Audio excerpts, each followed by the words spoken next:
Ce matin, je viens vous rappeler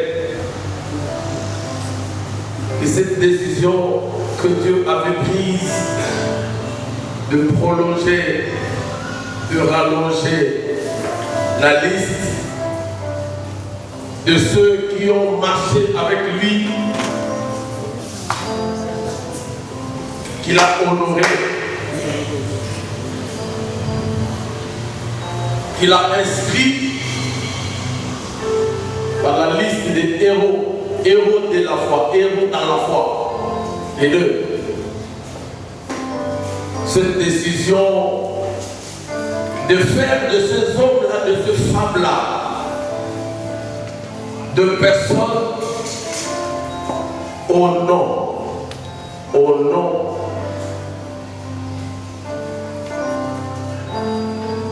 ineffaçable, ineffable.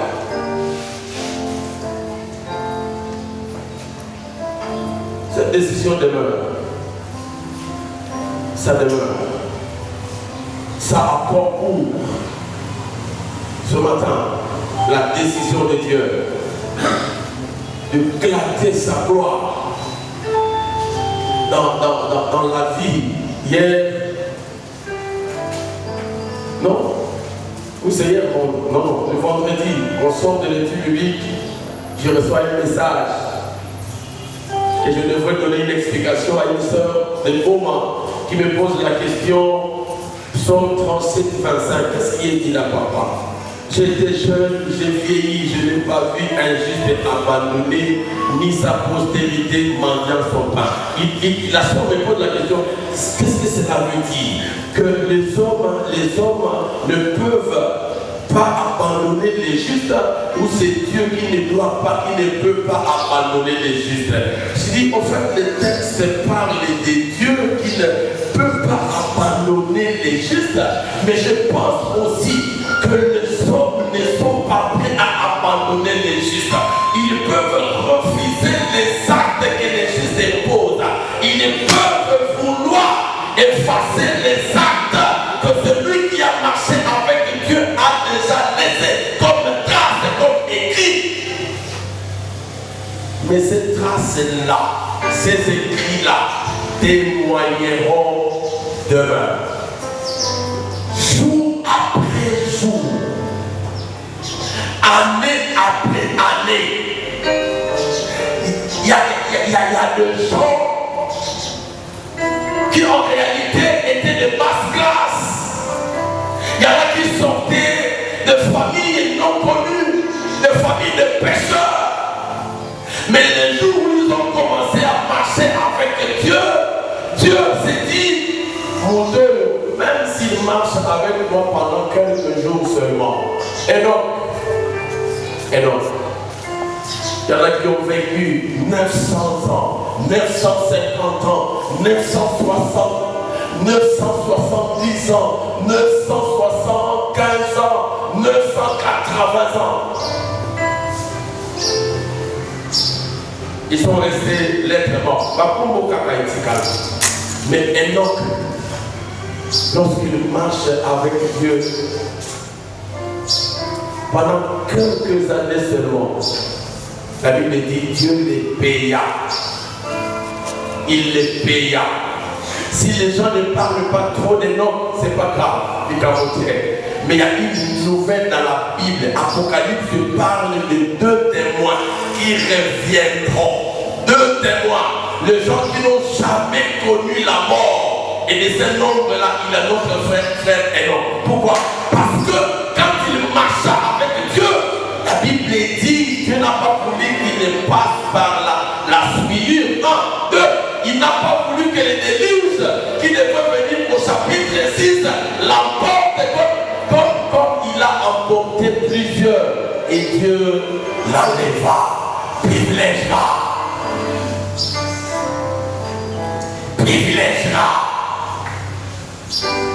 Oh, la marche avec Dieu nous octroie des privilèges. Mais lorsque nous allons beaucoup plus dans la profondeur, ce que Dieu fera pour nous, ça ne sera plus ordinaire comme il le fait à tous. Ça ne sera plus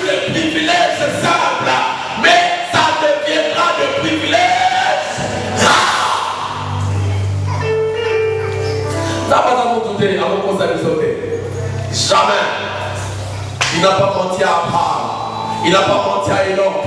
Il n'a pas menti à Isaac. Il n'a pas menti même à Rahab, la prostituée.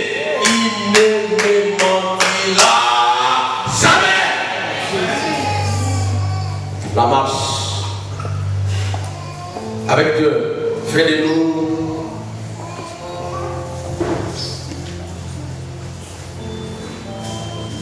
de distinguer.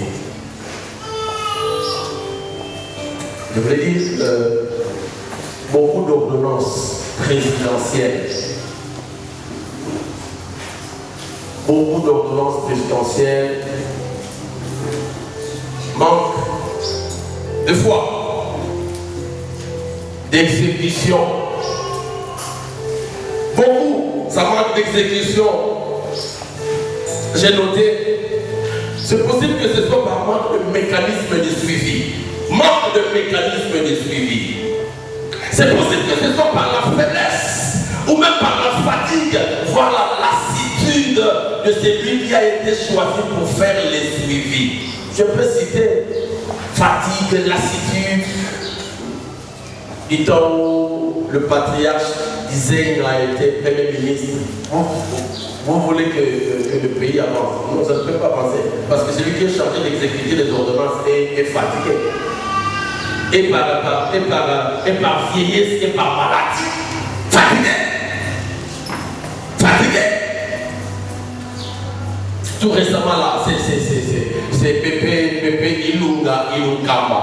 Lui aussi fatigué. Vous voulez que les choses avancent dans un pays comme ça? Les ordonnances sont signées. Il y en a combien? Assez. Mais pas d'exécution. Pourquoi? Parce que les hommes qui sont censés exécuter cela ont des problèmes.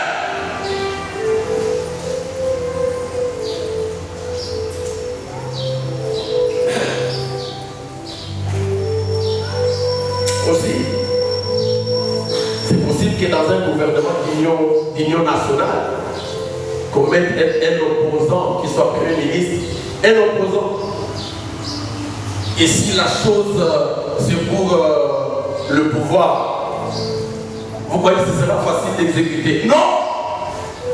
On peut trouver un ministre qui est opposant au président, aux ordonnances présidentielles, c'est possible. Mais j'ai encore revu un texte à 4 h du matin, j'ai revu un texte que j'ai encore lu sérieusement. C'est le texte d'Esther 6. Esther 6. Et là, je me suis rendu compte que si la décision du roi Assuris,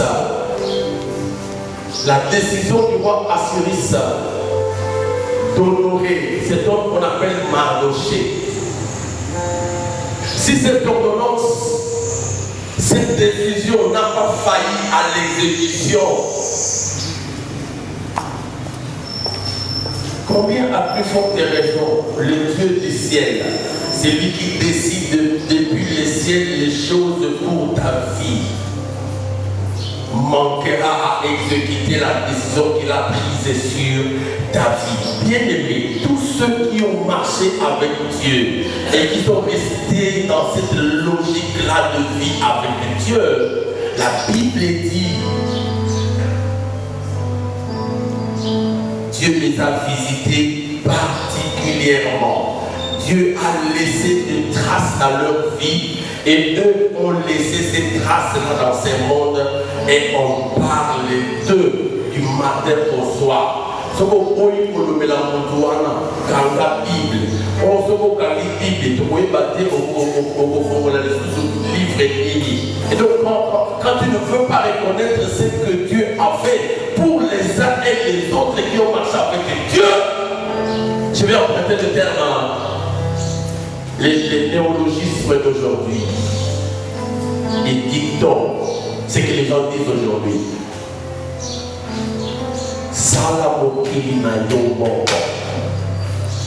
Quitte la terre créée par Dieu.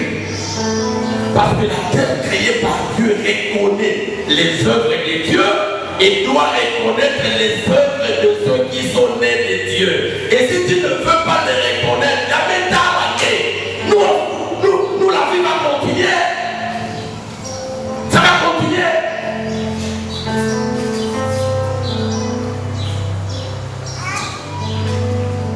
royaume. C'est un royaume. La race, c'est une race. La génération, c'est bien une génération des distingués.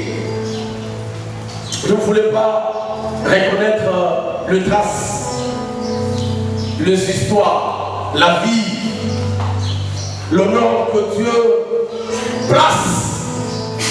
Mais dans la vie de ceux qui marchent avec lui, écoutez, écoutez, écoutez. La Bible dit si Dieu est pour nous, il sera contre nous. Si Dieu est pour nous, il sera contre nous. Et si ce sont les esprits qui refusent de les reconnaître, les esprits, si vous voulez les démons, ne veulent pas les reconnaître. Dieu, notre Dieu s'appelle les dieux des esprits. Et donc, il a la possibilité de travailler dans tous les fronts, pourvu que c'est lui qui a marché avec Dieu soit honoré. Et l'honneur que Dieu donne à ces gens-là est ratakaté, même avant la fin de leur vie. Dieu les honore. Dieu les honore. Dieu les honore. Dieu les honore. Oh, j'ai dit Dieu les honore. Amen.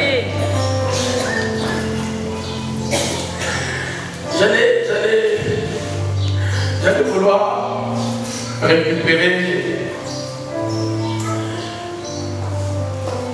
les frères et les sœurs qui, si possible, se retrouvent dans cette génération, mais ils ont manqué assez de temps, assez de cultes qui nous amène jusqu'à ce niveau ici. Lorsque vous lisez votre feuille, vous comprendrez que nous sommes à la partie 4 depuis que nous avons commencé cette histoire. Partie 4, la génération des distingués. Partie 4. Il y en a qui ont manqué à ça. J'avais l'intention de vous récupérer. Mais pendant que je n'ai encore rien dit, presque 25 minutes, 20 minutes, ils sont partis. Sinon, nous allons nous entendre avec vous pour que je récupère toutes ces minutes, même après les heures de culte. Donc, comme je suis devant ici, je ne descends pas jusqu'à 12 heures. Mais il y en a qui ont laissé le manquer au feu et ils ont réglé jusqu'à 10h30, 11h. Si ça dépasse, on va recevoir beaucoup de femmes ici parce que chassées par leur mari. Et nous voulons entrer en problème, en procès avec une famille. Parce que nous-mêmes, nous sommes une famille. Mais ce que j'ai dit les 17 ans, c'est-à-dire le dimanche passé, nous sommes dans la page, nous avons ouvert la page de Marc, les signes qui sont visibles dans la vie de ceux qui sont dans la génération des distingués. En fait, ce que nous appelons génération des distingués, ce sont des hommes qui sont nés de Dieu. Notre Dieu est distingué parmi les autres dieux. Et donc, nous qui sommes nés de lui, nous sommes aussi distingués. Mais il y a des marques, ils appellent les mots, il y a des marques qui sont indélébiles, qu'on ne peut pas effacer. Il y a des marques qui sont visibles, il faut qu'on le voit. Ce sont des signes visibles de ces hommes-là, de ces femmes-là. Et parmi ce que nous avons dit les dimanches passés, je vais passer un peu plus loin là, pour du temps d'ailleurs. C'est le texte c'est le verset 4. De l'Hébreu 4, Hébreu 11, pardon, où nous avons dit, je par la foi qu'Abel offrit à Dieu un sacrifice plus excellent que celui de Caïn. C'est par elle qu'il fut déclaré juste, Dieu approuvant ses offrandes. Et c'est par elle qu'il le parlait encore, quoique ceux qui appartiennent à la chaîne ils ne sont pas les gens qui offrent moi. Ils n'offrent pas moi. Ils n'offrent pas comme les autres. Dans leur cœur, il y a une dimension d'excellence et de meilleur. La Bible dit qu'Abel a offert un sacrifice plus excellent. En fait, on nous dirait, faites attention, qu'il y a qui moque en moque. Dans la maison, on a la moninga pour la salle de Tamona, il y a ça.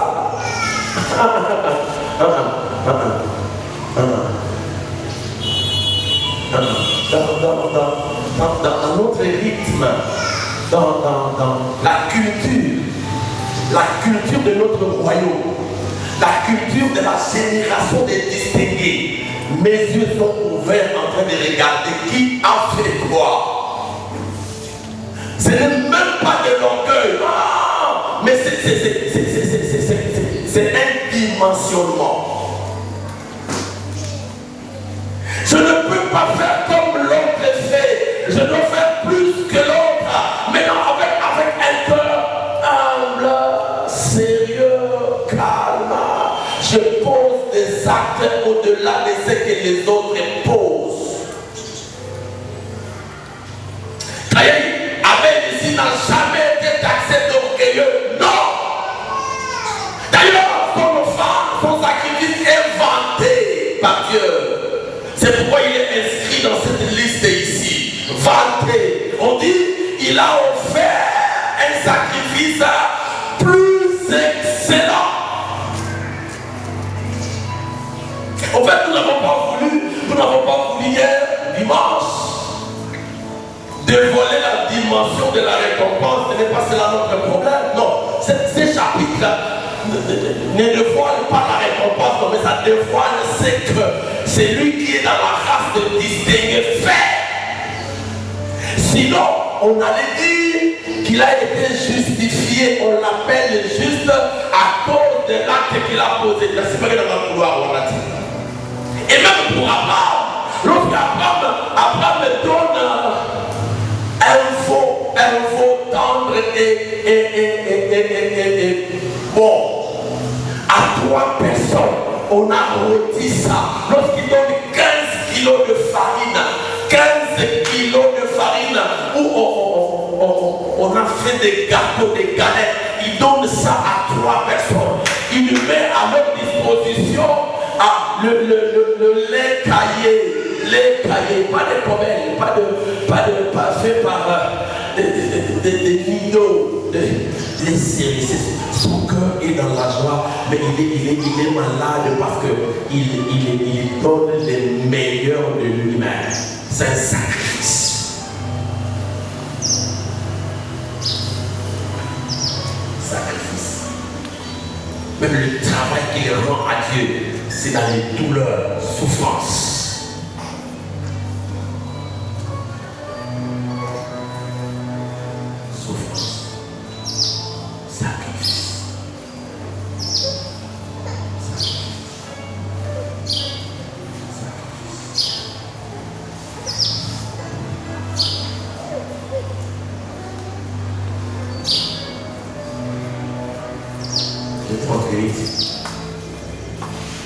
Laissez-moi lire ce que je dois dire pour aujourd'hui.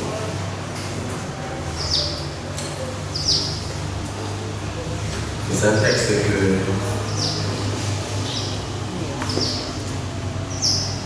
je ne digère pas très bien.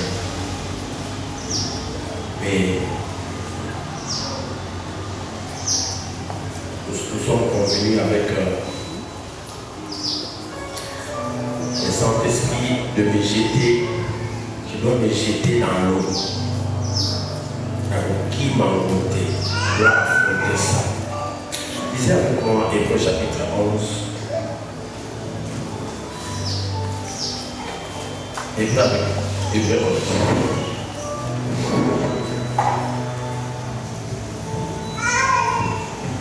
Je suis au verset 13. Jusqu'au verset 16.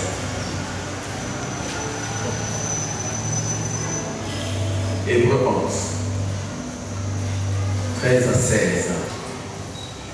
J'ai lu deux fois. C'est dans la foi qu'ils sont tous morts sans avoir obtenu les choses promises, mais ils les ont saluées de loin, reconnaissant qu'ils étaient étrangers et voyageurs sur la terre. Ceux qui parlent ainsi montrent qu'ils cherchaient une patrie. S'ils avaient eu en vue celle d'où ils étaient sortis, ils auraient eu le temps d'y retourner. Mais maintenant, ils en désirent une meilleure, c'est-à-dire une céleste. C'est pourquoi Dieu n'a pas honte d'être appelé leur Dieu, car il leur a préparé une cité. Amen. Amen. Amen.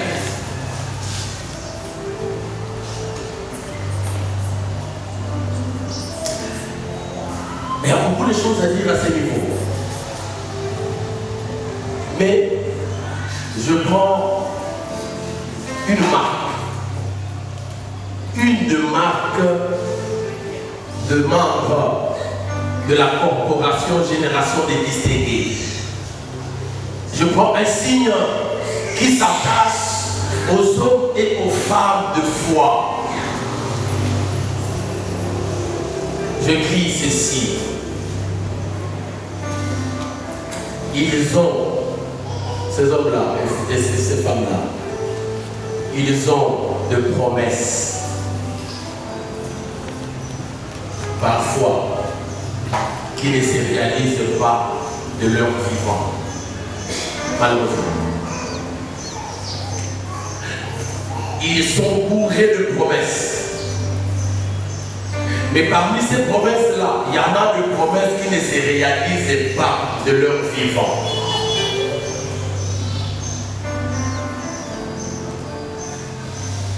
J'ai beaucoup réfléchi lorsque j'ai réalisé ce texte le matin. J'ai beaucoup réfléchi. Et parmi les conclusions que je tirais, sont que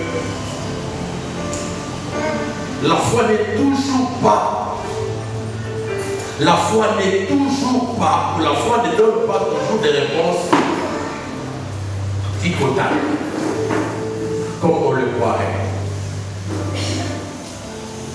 La foi, ce n'est pas un domaine qui toujours réussit selon notre entendement. Ah oui, nous marchons avec Dieu. Nous marchons avec Dieu.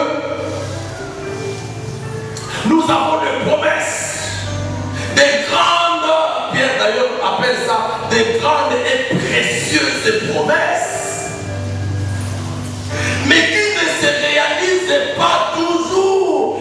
Mais à ce niveau-là, ça ne nous enlève en rien des hommes et des femmes de foi. Les amis qui nous ont précédés, Abraham et les autres, le texte précédent, le verset précédent, les dit clairement. Il s'agit d'Abraham, il ne s'agit pas de Philémon, il s'agit d'Abraham. Isaac, Jacob, Sarah aussi qui est citée là. Remplis les promesses, mais la Bible dit qu'ils ont salué ces promesses de loin et ils sont partis sans les avoir saisies. Il y en a qui quittent la voie de Dieu parce que les promesses ne se sont pas réalisées dans leur vie. N'ayez pas caressé la carrière. Nous avons des promesses, oui, mais Dieu n'est pas obligé. Ce n'est pas notre garçon de course. Que nous avons yaki, que nous avons il va payer les factures de la semaine de il n'est pas garçon de course. Des fois, il nous déçoit. Oui, Pourquoi? Il est Dieu. Il est souverain. Et il fait ce qu'il veut. Nous avons des promesses, oui. Des grandes et précieuses promesses. Mais il y en a des promesses où l'autoroute à la possibilité, on les saluera de loin et nous sommes partis. Pourquoi? Parce que nous sommes, la Bible dit là, clairement, la Bible dit, nous sommes étrangers et voyageurs. Je vais revenir. Aïe. Pourquoi je dois entrer dans cette page-là? Oui, je vais demander aux frères et aux sœurs et tous les membres de la corporation Génération du Distingué. Toutes les promesses que Dieu nous a faites ne se réaliseront pas de notre vivant.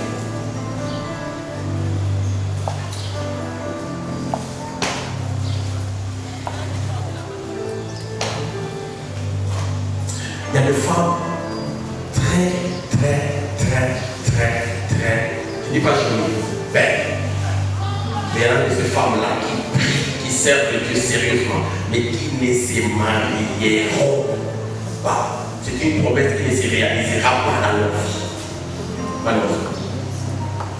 Et là, il ne s'agit pas de lien ou de malédiction, mais c'est Dieu qui a levé la barre très comme dit, ça tu ne touches pas, ça tu toucheras. Mais au Simba même si tu fais les minervales des 8 fois, pas pour toi. Garde. Il y a certaines maladies qui ne nous quitteront jamais. Donc, on va finir même 25 litres d'huile d'onction. Au lieu d'ailleurs, on n'a pas sauvé le yaourt. D'ailleurs, la maladie va s'aggraver. Pourquoi? Parce que Dieu a levé la barre très haut. Il dit ça. Tu as toutes les promesses, mais ça, je ne te donne pas. Ce qui est intéressant, c'est qu'il n'y a pas un tribunal où on amènera Dieu en jugement. Malheureusement.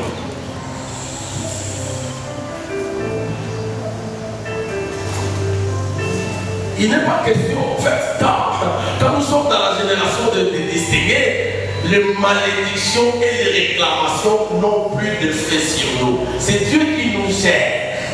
Et pour qu'il nous gère bien, il y a des situations que nous n'allons pas saisir. Parce que ceux qui doivent comprendre, Dieu n'a plus sa réelle place en tant que souverain.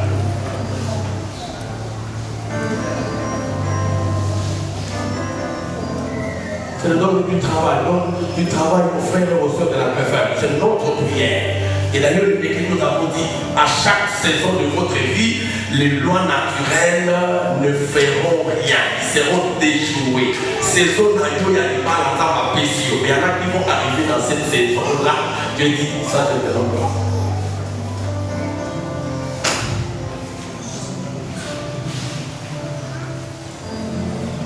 C'est pas une question de malédiction, c'est pas une question de réclamation.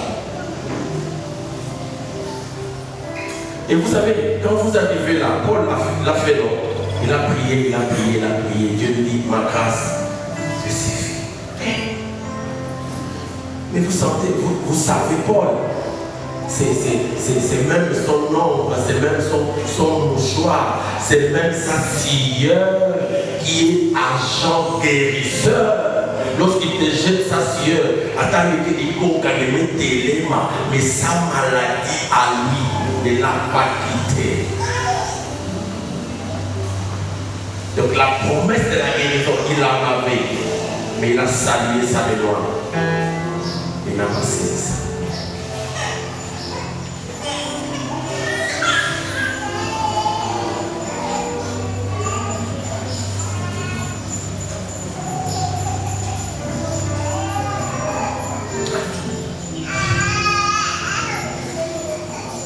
Je n'aurais pas voulu créer cette atmosphère dans la salle. S'il fallait vraiment parler avec vous, j'allais dire désolé. Mais c'est ce qu'on m'a dit de vous dire. Malheureusement. On nous a dit, on m'a dit de vous dire. qu'il y a des promesses que nous saluerons. Et ne nous atteindront pas. Écoutez, Abraham, c'est lui le père de la multitude. Abraham, père de la multitude. Abraham.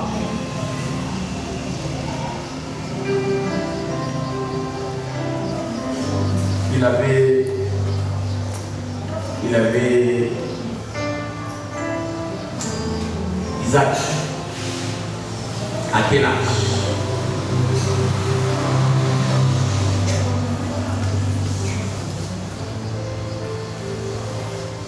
Mais est-ce qu'il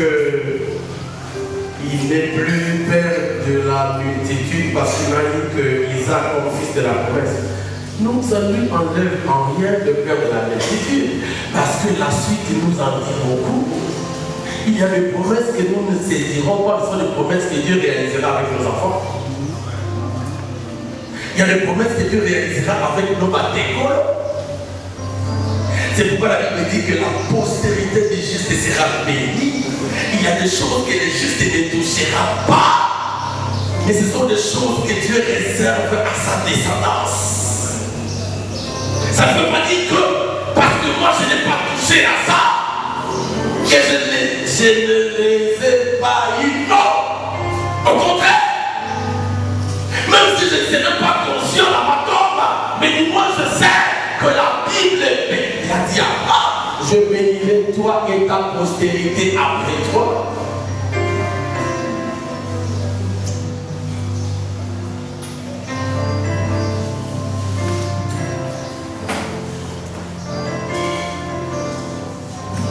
Abraham, jusqu'à Canaan là, jusqu'à Canaan. Je ne pense pas qu'il était même chef du village. Il était dans le village où il a commencé, qu'il a habité, c'est possible. Mais il a eu une descendance ou un descendant après lui qui était devenu premier ministre en Égypte. Et lorsqu'on compte Joseph, quand on va répartir de façon ascendante, on va dire Joseph, Jacob, Isaac, et on finit par dire, ah oui, même si dans la tombe d'Abraham, il n'est pas conscient qu'il a un fils. Parce que le mot fils en hébreu, tu peux être fils, petit-fils ou arrière-petit-fils, mais on t'appelle fils. Fils. Je vais dire à quelqu'un, ces promesses qui ne se réaliseront pas dans ta vie, ce sont des promesses que Dieu réserve à ta descendance. Vous savez notre comme c'est quoi? Nous voulons voir. C'est moi qui mets ma foi en action. Il faut que je vois tout. Je dois tout voir. Non, la formule de Dieu est tout autre. La formule de Dieu est tout autre. La formule de Dieu est tout autre.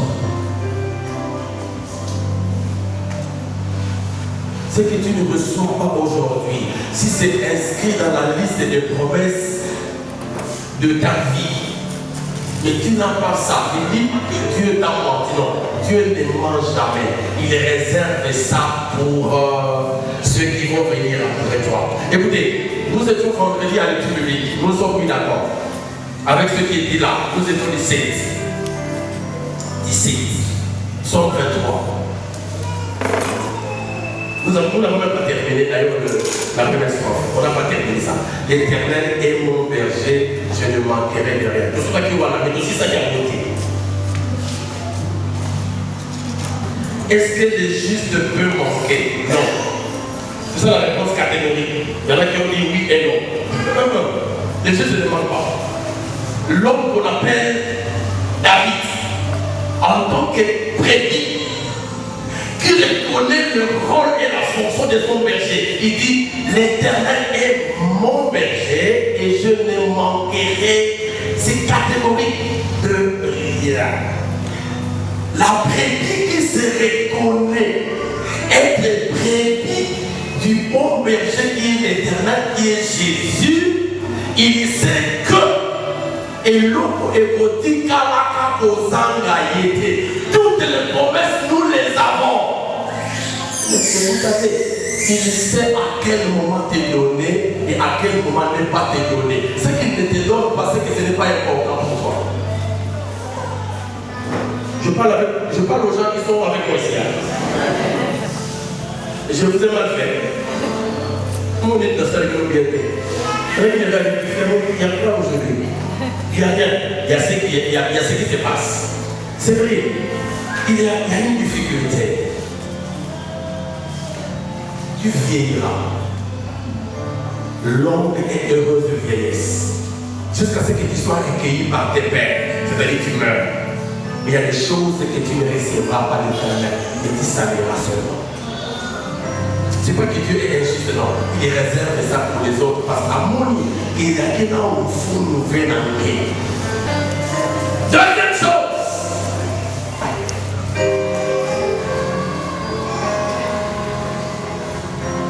Il y a des programmes de voyage aux États-Unis, en France, en Belgique, en Allemagne, en Afrique du Sud. Aïe, aïe, aïe. Mais les membres de la grande corporation Génération des Distingués savent consciemment qu'ils recherchent plus et davantage la cité céleste. C'est la finalité de toutes leurs fatigues terrestres. Je vais lire le verset 14.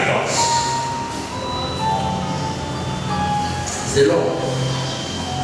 Ceux qui parlent ainsi montrent qu'ils cherchent une patrie. Tout ce que nous pouvons faire, faisons-le avec une perspective. Quelle perspective céleste? Quelqu'un peut dire amen? Oh, le amen, papa. Faisons tout avec une perspective céleste.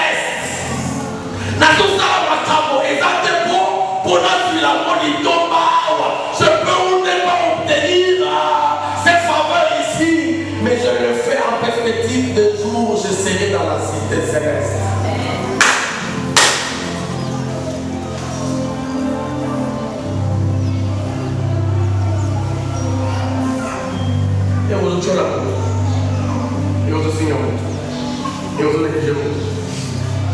Est-ce que tu le fais en perspective?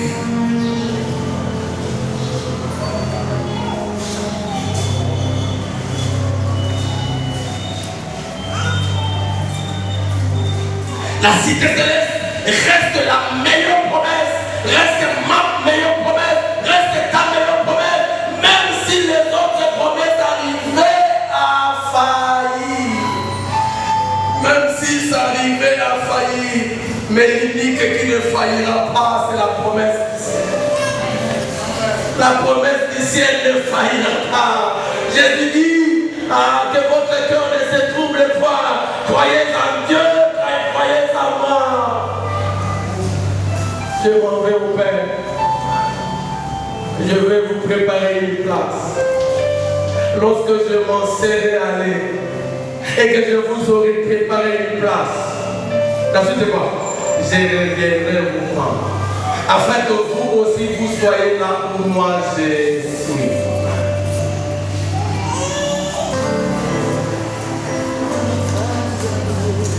Je passe ici. Troisième chose.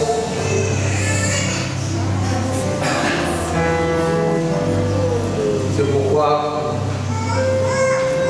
Dieu n'a pas honte d'être appelé notre Père.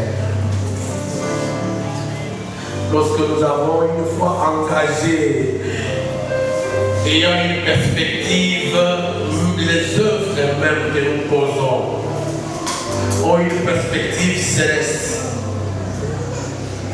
Nous avons une promesse, mais toutes ne se réaliseront pas.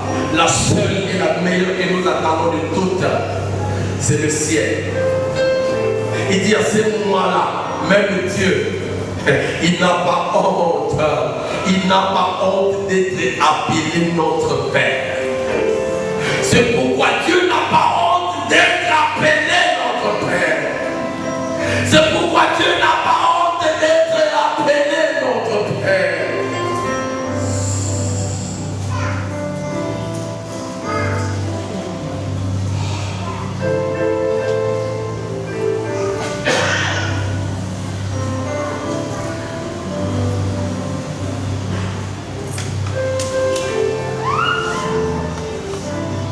C'est pourquoi il n'a pas honte d'être appelé notre Père.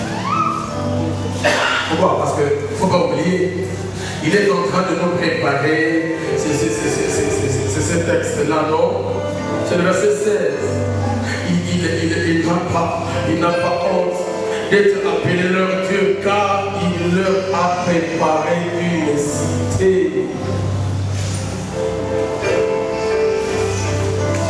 Et celui qui sera le Dieu dans cette cité-là, c'est Jésus. Alléluia. C'est lui qui va nous éclairer dans cette cité-là. Il y a des choses que nous n'obtiendrons pas sur cette terre. Il y en a même qui cherchent des enfants, mais les enfants ne viendront pas. Cette promesse-là, Dieu dit, je ne te donne pas ça, parce que je suis ton Père. Et rendez-vous dans l'eau là. Il dit à ces brigands, le brigand là, il dit, d'ailleurs, Zaraka, aujourd'hui même, tu seras avec moi. C'est ça la perspective finale. Yaya, je vais prier pour quelqu'un qui veut le ciel ce matin. En fait, je crois que je peux m'arrêter là. Je m'arrête là. Je m'arrête là. Tout ce que tu fais, à quelle perspective? Tout ce que tu fais, à quelle perspective? Mais ce matin, ouvertement, simplement, sans trop de pression, si tu n'as pas de perspective céleste, tu n'as pas de part dans cette cité-là. Je veux prier pour toi. Je vais savoir la parole du Seigneur. Parce que, s'il te plaît, ma camarade, dans ton physique, là, dans ton physique, là, dans ton physique, là, bas, là. D'ailleurs, le sujet principal dans la vie,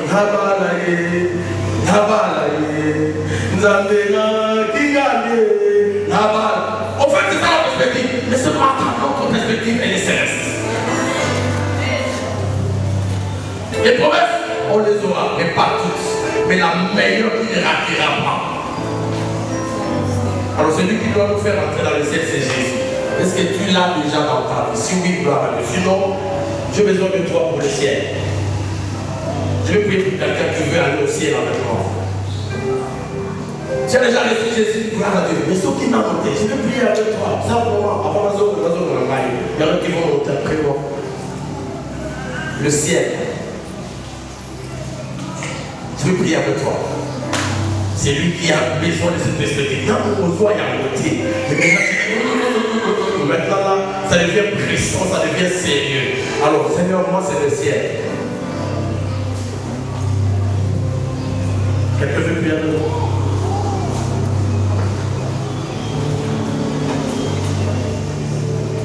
Le ciel. Étrangers et voyageurs. Le ciel. Oh, gloire à Dieu. Parce que tous ceux qui sont dans la même ce matin, si Jésus venait maintenant, c'est au ciel. Je dis gloire à Dieu. Mais peut-être que c'est une hésitation simplement. Est-ce que tu n'hésites pas? Si tu hésites, tu peux te relever de cette honte-là. Parce que lui-même n'a pas honte d'appeler ceux qui ont cette perspective céleste leur Père. Quelqu'un veut prier avec moi pour ton ciel? Pour ton ciel.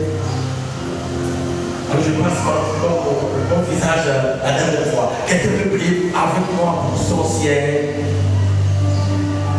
Tous, nous avons cette perspective-là. Je prie, Seigneur Dieu, que toute la gloire revienne à toi. Les promesses grandes et précieuses, nous les avons. Encore dans le cœur.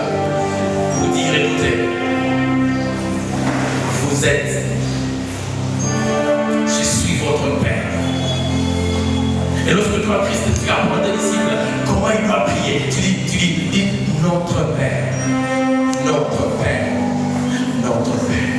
Et quand tu as parlé de nous appeler Mananayo, Yo Papa la Pisso, nous aussi, Seigneur, nous n'avons pas honte devant les gens pour te témoigner.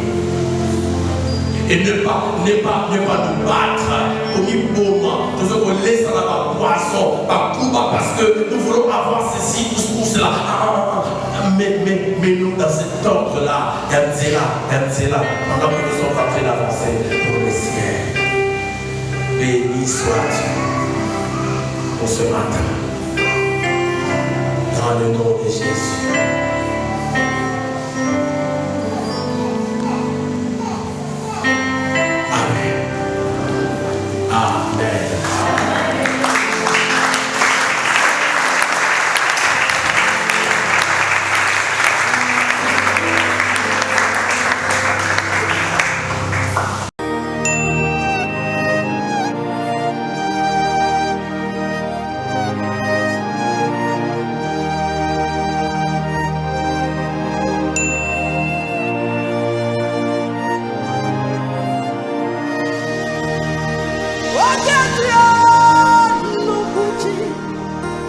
Wakati